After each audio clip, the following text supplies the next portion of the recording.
by sprint. And now the start of the second half. Neither side jumping out ahead through the first 2 quarters. Nice numbers from D. Wade. 16 points and 1 assist. The Heat leading by 4. Well, a coaching carousel for the Lakers last season. They made it only 5 games before firing Mike Brown. Then they decided to go in a new direction. And boy, they went through 3 different head coaches before all was said and done. They never really were able to gain that consistency they were looking for. They've got Hill. Johnson is out there with Pau Gasol. Then it's Xavier Henry, and it's Meeks in at the shooting guard position. That's the Laker 5. And back to the Lakers' struggles last season. What do you think, Clark, were the main problems that, held them back from being the kind of title contender that they thought they were and a lot of people imagined they were? Well, how much time do I have? 3 or 4 shot clocks worth?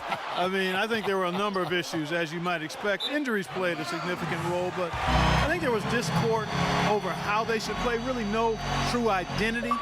They were a big team trying to be small, a team without a number of shooters trying to spread the floor, an older team trying to go up tempo, coaching change, and that transition. Right, yes. You had a lot of moving parts, and it made it very difficult for everybody, I think, and it showed in how the Lakers season went. It's a good assessment. Let's go now to the sideline and catch up with Doris Burke. Hey, Doris.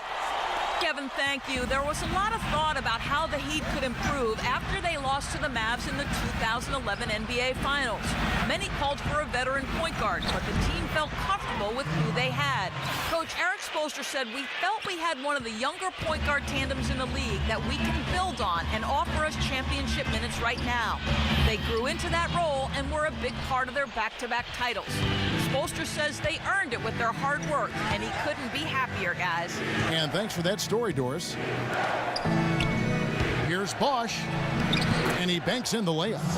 Bosch has got the lead up to 4 now for Miami. They've been so effective when they've been able to get the ball inside. Some real shortcomings from this defense. I mean, they've given up 5 straight looks in the paint. But they recover it. And here's Johnson outside. Another miss by Johnson. 1 for 4 from the field since halftime. They're having a tough time getting it going here. And Chalmers kicks to Bosch. Taken away. And he lobs it up toward the rim. Throws down the alley-oop slam. Incredible timing on the alley-oop. He absolutely hammered it down. And that's the play we're going to remember when this game is all said and done. And for the Heat, they're shooting 61% from the field, showing some marvelous touch out there. People look at Mario Chalmers and say he might not be your typical point guard. He's not a big-time penetrator or playmaker, but he's a good fit for the Heat with his active defense and spot-up shooting from long range. I think it's a hand-in-glove fit, actually. Doris Burke has some information for us. Doris? Hi, guys. I had a chance to find out what Mike D'Antoni was discussing with his players. He told his players to play less as individuals and more as a unit. As he put it, one-on-one play has not yielded them nearly enough open shots. Also, he wants them building a wall around the rim defensively and forcing shots to come from the perimeter, not in the paint. Those could prove to be crucial changes to their strategy with this game getting ready to enter the stretch drive, Kevin. And thanks for that story, Doris. He was the first one to react to that miss. Excellent anticipation on his part. A hustle play on the putback by him. Heat have gone 3 of 3 from the field since halftime. And Chalmers, a 3-time All-American and NCAA champion his junior season at Kansas, received the Most Outstanding Player Award for that 2008 tournament. Hit what was probably the biggest shot in Kansas history, the three-pointer that sent that game against Memphis into overtime that allowed the Jayhawks to go on and win that national championship. Lakers trail by 4. And here is Henry. He's got 17. And Meeks kicks to Johnson. Good on the triple. Johnson's got his second bucket of the night.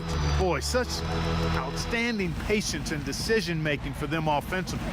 Yeah, absolutely. Their ball movement has been outstanding. They are piling up the assists. James, shot is blocked. He blocks it again.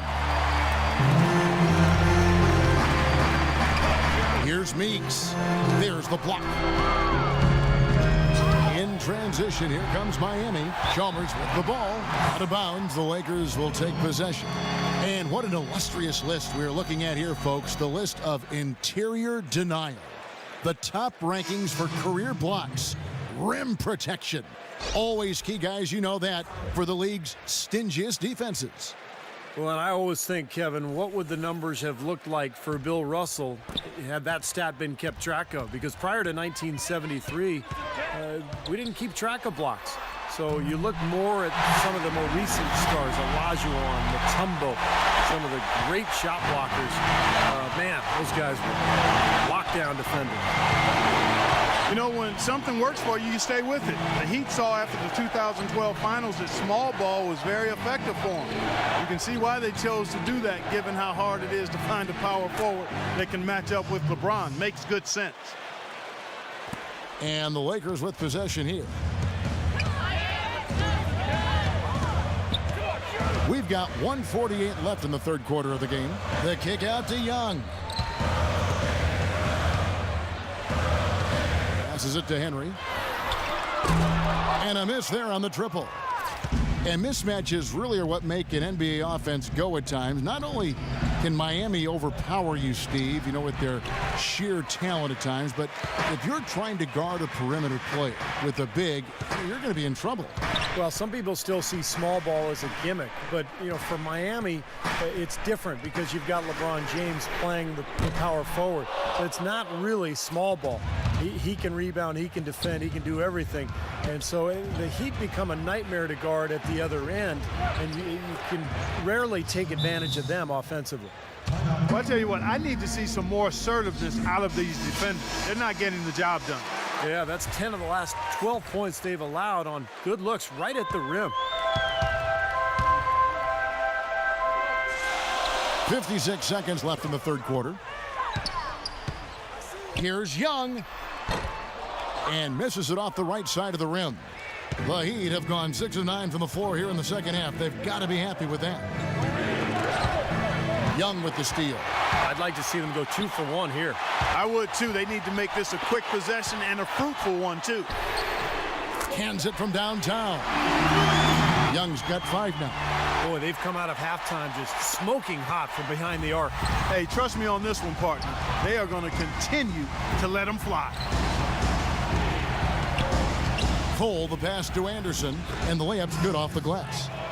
9 points in the game so far. Guys, close one here. No team getting a huge advantage. Yeah, that's exactly right. I mean, there have already been 5 lead changes, but nobody taking control of them. A great matchup. I mean, these two teams really, really match up well talent-wise. I'm enjoying this. Now Henry.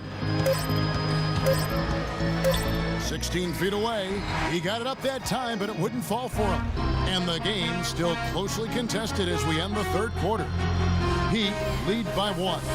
And we're coming right back. Be sure to stay with us as we get started for the fourth quarter.